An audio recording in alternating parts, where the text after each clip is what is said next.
controversial in the sense of this is not how you would want a situation like that to turn out. As I said, it was tragic, it was very unfortunate, and it was looked at quite extensively by the law enforcement agencies charged with doing the investigation and by our office in doing what we had to do to get it to a grand jury. Were there charges brought before the grand jury to consider, and if so, can you tell us what those charges were? I can tell you that on the no true bill that will be filed by the clerk, you probably can get it after the press conference today, that it lists vehicular homicide. They declined to issue an indictment or a charge for vehicular homicide. Are there any other lesser charges that may not fall into a criminal category that he could be facing now additionally? No other criminal charges. No. Mr. Larizza, is there anything you can share with us in the grand jury, and I know you can't get in their minds, but drawing this conclusion, just to help us, for example, that there was no intent, or that that's what that means when you're considering? Well, here's my best way to try and respond to that is, what you've got to understand is the grand jury considers testimony in general, testimony which is witnesses coming in and testifying, as well as physical evidence, documents, whatever the case may be. They consider everything. With all due respect to the media, there's no way that you in your 30-second TV bite or in a 2-page article in the newspaper can capture everything that a grand jury experiences in making a decision.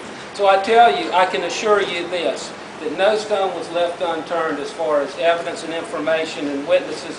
Anything that was relevant to this decision was something that we believe should be considered by the grand jury. Can you tell us about how this being a law enforcement matter, you wouldn't stop for sheriff's deputies or Deland police, how that played a role in the types of charges that were recommended in maybe the grand jury's decision here? Well, I can tell you that the investigative material will reveal that it started out as a traffic stop.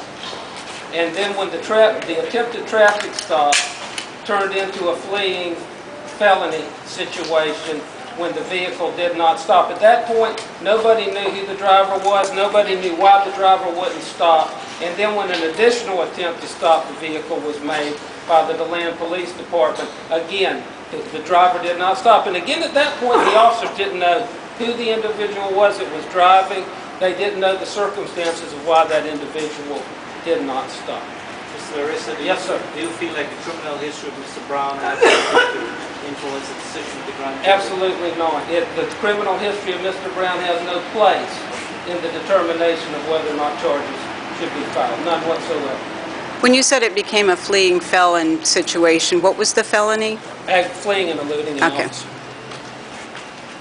Yes. And even though you didn't know who the person was, and we have multiple means of obtaining anyone who is disobeying the law, your officer went off course 100 feet, over 100 feet, with his automobile around other vehicles.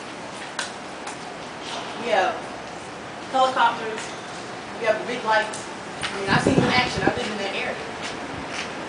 Why did you choose that course of action?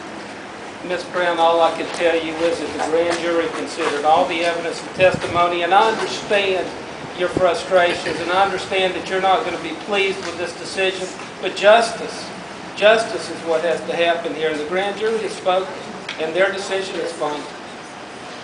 You could have charged Officer Harris. Why did you decide to bring it to the grand jury? I could have, but as I said before, I believe in the grand jury, and I have faith in the grand jury, and this was a case that there was no precedent for. And this was a case which is obvious by the, I think, the commentaries that we've heard throughout the community, that there was a large difference of opinion. I wanted the most possible folks involved, people that were in the community, people that live here, people that care about this community to make the decision. And I was confident and comfortable that they would do so. They would take their responsibility seriously, and I truly believe they did. Now, if there aren't any other questions, I want to thank you so much for being here today. And at this point, if you'd like to get any of the materials, please see Mr. Taylor.